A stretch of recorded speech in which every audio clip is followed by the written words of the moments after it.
getting into this episode of GH. Christina is such a loser. She is. I can't stand Christina. Like, she just don't get it. Now she wants to hear again talking about how she can't trust her mother now. I'm like, girl, you can't trust your mother? Your mother is bending over backwards to protect your little squarehead ass. Like, this is what pisses me off with Alexis, too. This is why I get annoyed with Alexis. Why not just tell this girl that she cut the brakes on the car? Tell her that. And that's why you did what you did. Why sit there and keep quiet about it? You had ample opportunity to talk to her privately and let her know, like, I know about this. I'm being blackmailed. I'm handling it. Something. Tell the girl something. But you rather walk around and let both your daughters paint you as the villain when in reality, you're trying to protect them both in a way. You know what I'm saying? Because you're trying to protect Christina from prosecution and you're trying to protect both, you're trying to protect their relationship as sisters because now that's gotten a bit better and you don't want it to implode again. Bang up job. She needs to confront Christina and tell her what she knows. You know what I mean? Like, just dumb. And Christina just running her mouth to Dante. And she was like, oh, it's sad or crazy how the whole side of the car was just wrecked or whatever. Dante was like, how the hell you know about that? How you know what the car looked like? I'm like, Christina, you got a big mouth. Big ass mouth. I'm like, girl, you can't hold water. Yeah, it sounds like somebody want to go to prison. Alexis, I will give it to her. You know, I'm. How do I put it? I really want Christina to face the consequences for what she did, but I give Alexis credit. She was smart. She went to Spinelli. She was like, "Listen, I need you to find that damn car." You know what I'm saying? It was smart on her part because now she's trying to take the leverage away from Rick and Ava. Brilliant. It's better than sitting around being blackmailed for money that's not yours. And you got to sit here and do illegal shit just to get them that money every month. Keep making those payments. Like, hell no. Nope. That was smart on her part. Take the leverage. Because with Spinelli's help, she tracked it down to a storage facility. Now she can get somebody to get that car and really destroy the shit. Takes away their power. Because I'm all for Ava and Rick, trying to get a little bit of money. I'm all for that. The problem I had with it was they were doing too much. Ava should have just took her divorce settlement back. Rick could have got a little bit of money for himself and called it a day. They got greedy. Because not only did Ava want her divorce settlement back, she wanted more. And now Rick wanted his cut. And he's setting up LLCs and shit. I'm like, see, I did too much. I got greedy. So I can't blame Alexis for saying, you know what, bump that. I'm going to shut y'all down. Because now y'all making a Cassadine come out of her. She be trying to suppress that part. That Cassadine part in her, she be trying to suppress that shit so bad, but y'all making that shit jump out. You're making it jump out of her now. Because now she got to go low.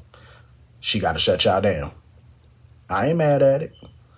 I just want Christina to, get what's coming to her. Because I'm tired of her little ass being protected. She's a grown woman. And I just feel like she does not comprehend the severity of her actions. Like, she's just not getting it.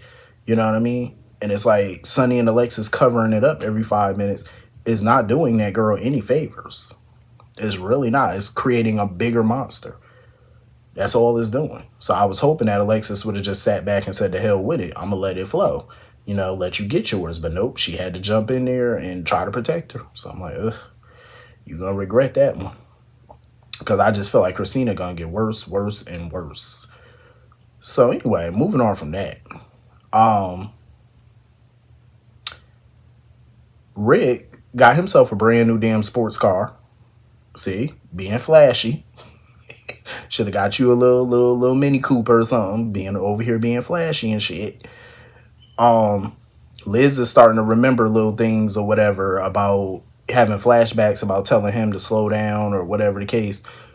So she's starting to remember some little tidbits of the accident. Rick is trying to get her to let that shit go, because he was like, it's done, it's over, let it go. Of course, because he ain't trying to mess up his little money train.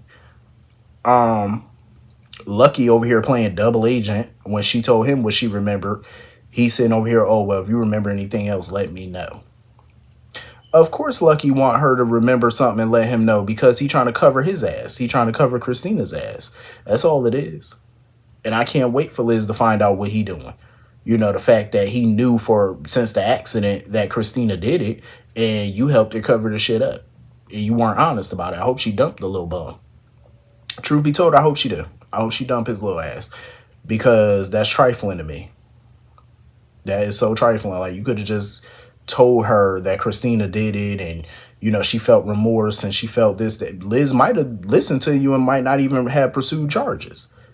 You never know, because Liz, she not that vengeful sometimes. Like, sometimes, I mean, the old Liz could be, but she's been, she got her peaceful moments, where she let some shit go, she let it slide. You never know, she could have did that. But he didn't give her that opportunity. He took that away from her. He took that power from her. And that was stupid on his part, because now you're causing issues in, y'all friendship, relationship, whatever you want to call it, before it even get off the ground. Because, him and Liz been getting close again, and you messing that up. All for Christina. Good luck with that. You want to sit there and help the loony. So anyway, moving on from that, the Spencers are over there having breakfast and whatnot. Lulu all up in Lucky business about what's going on with him and Liz. Oh, y'all back together. It's none of your business. You got a lot of shit going on in your life. Focus on you. And I'm glad Laura turned that attention back onto her. She was like, what's going on with your article? And, Lulu sitting there talking about something. She decided to put it on hold for Rocco or whatever. She decided to just, put that on hold. I'm like, Lulu, you crazy as hell, because I would have kept going. I'm just saying, like, this is the banner. Like, I understand, Tracy didn't want her to put that out there because of BOQ. I get that, but I wouldn't stifle my career. Hell no. The banner. Vicky Laura don't just fuck with anybody. I'm just saying, like, anybody who know Vicky Laura know. She ain't calling nobody to do no article if she didn't like the article. If she don't think it's going to be a hit. Do the article. Don't be no fool. Don't piss Lord Vicky off now. Lord Vicky Lord. Don't piss the queen off now. She done contacted you and liked your story. Do the damn story. Don't be no fool. Don't be no fool. The banner done been around since, before Jurassic Park. That's a legacy right there you want to be a part of. Better pick that story back up. I wouldn't give a damn what Tracy said. Shit, Tracy ain't paying your mortgage. Better get right. I mean, shit. And you know what? I would have negotiated that, because if Tracy wanted me to kill that story, Tracy would have had to write me a check. I'm just... She like to throw money around. Shit, write me a little check. Not even, no, bump that. Don't write no little check. Write a big one. You're a quarter man. Big bank, take little bank. You got a big bank. Write that check. Killing a story, killing my career for what?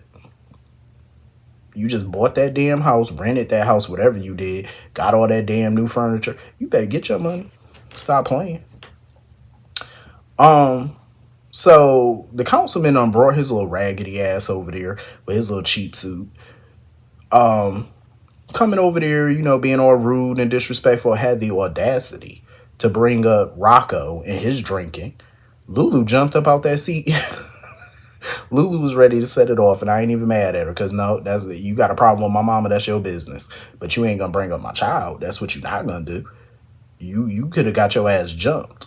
Like, are you stupid? And Laura had enough of him too, because she got up out that seat. She was going back and forth with him too, because she about sick of him. And I love when Laura threw that drink in his face. I said, good for you. Because he want to sit there spewing all that nonsense. Oh, you going to send Sonny after me? I oughta. I should. Don't get it twisted. I ain't even got to send Sonny after you. Hell, you ain't nobody. I could beat your ass myself. I ain't even got to call Sonny. Beat you down myself. So, anyway. Drew is starting to put the pieces together about who drugged him, what happened, because now y'all know Brad done snitched and brought up Portia name for getting the ketamine or whatever. And now the ketamine, whatever you call it. So the councilman done told him that Nina was speaking with him and Jacinda that night. Drew is gonna put two and two together and figure out Portia and Nina are in on this shit. So he gonna be gunning for them. I'm sure he will. He gonna gun for them. He gonna try to get them. Nina was done with this plan. Like, she really should have covered her ass better than this. Like, her and Portia are getting found out this soon. Like, damn. Millions of dollars and you couldn't cover your damn tracks. Hopefully that Jacinda girl is long gone somewhere and she ain't gonna resurface. I hope not, because that's gonna be the final nail in your coffin. Like, I'm just saying, do better, Nina. You got too much money for that to be getting caught that fast. Like, come on now. Listen, when it come down to this whole custody nonsense, I get where Carly coming from. Like, she want to protect her grandkids. I get it. But I do agree with Jason. I feel like she fucked up by her doing this custody hearing and all this, that, and the third behind Michael back, like not informing him of things. You're messing it up for him. Like, Carly is way too impulsive. Like, she does things without thinking. Like, you gotta think. There's a lot at play here. You know what I'm saying? Michael is not up to coming to court right now. That's why I wish Diane and Jason would just talk to Michael themselves directly without Carly being the go-between. Talk to that boy yourselves and bring him up to speed on everything that's been going on. You know? Because I get where Carly coming from. I get what she's trying to do, but I feel like this is backfiring on her big time. I mean, she really just don't care who gets the kids, just as long as the kids are out of Drew's house. And I can't blame her for that. I get that, but she needs to move smarter on this. Like, this is a delicate situation. You can't move funny. Like, you got to move very strategically. And her making moves on Michael's behalf without his consent, without his knowledge, that's not smart. That is not smart. Now she all shocked that the court hearing is happening super fast. I'm like, well, that's what happens. Schedules open up. Once schedules open up, your case gets bumped up. That shit happens. What are you gonna do? Should have been 10 moves ahead. When you gonna pull shit like this, you gotta be about 5-10 steps ahead. You gotta have a plan A, B, C, D, E, F, G, just in case all those other plans fail. You got other alphabets. You got other letters. You know what I'm saying? You got other letters, other plans. Like, come on now.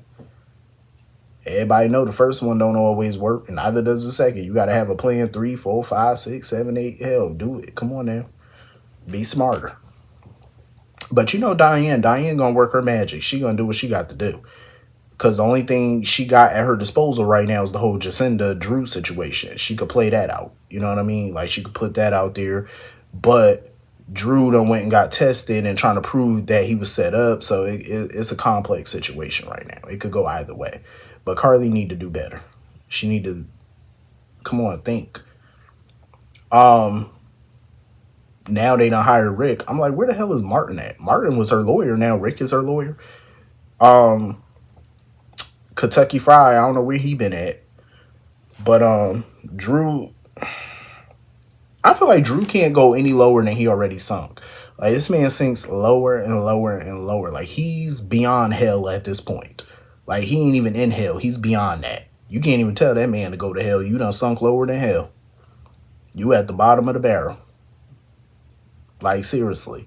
This dude wants to sit here and try to paint Michael as an unfit parent, or basically trying to say, like, he abandoned his children, basically. He's a piece of garbage. Drew really is trash. Like, seriously. Trying to basically paint him as an absentee father. And you know Willow gonna go right along with it. And Willow sitting there talking about something, oh, you know, Michael, he doesn't reach out to me, because they trying to talk about how he only reach out to Christina and Carly and stuff like that to speak to the kids. He never reaches out to Willow directly. So they're gonna try to use that against him. I'm like, good Lord. Like, Willow does not have a brain of her own. She just sits there like, this is about you and your divorce. This is about you and your custody of your children. Why are you sitting here letting Drew do all the talking? Like, Drew literally talked majority of that meeting. Willow barely said fucking anything. Are these his kids or yours? Like, you should be speaking to the attorney by yourself. Drew is not your husband. He ain't your fiance. None of those things. Why is he doing all the talking? Like, this cult shit is really getting on my nerves, because that's really what this is, a damn cult. Like, she just drinks the blood. That's what she does. Like, Willow need to go on somewhere with that foolishness. So anyway, moving on from that. Kai was a part of this episode, whatever. He trying to get out of physical therapy or the hospital, whatever. I wasn't paying him no bit of mind, to be quite honest with you. I guess he trying to get out in time for the nurse's ball, whatever, cool. I feel bad for Trina because the friendship she got with Jocelyn, I've said this for years. Her and Jocelyn friendship is so one-sided. Like, Jocelyn be doing a lot of things that she keeps from Trina. But yet Trina gives her full disclosure on her business. But Jocelyn is never reciprocated. Like, she's sitting there talking about how she got Professor Dalton's research assistant position. And Trina sitting there talking about, oh, you got it fair and square. You know, I understand Emma's upset, but you got it fair and square. I'm like, baby, if you only knew the half. She did not get that shit fair and square, Trina. Like, she did not. Like, Jocelyn really be keeping a lot of shit from Trina. It's crazy. Even before she got into the WSB, she was keeping shit from her. Crazy. Like, who has a friendship like that? I'm just saying. It's weird. But anyway, that was pretty much the whole episode. Hit the comment section. Let me know what you all thought. I'll see you all later. Peace.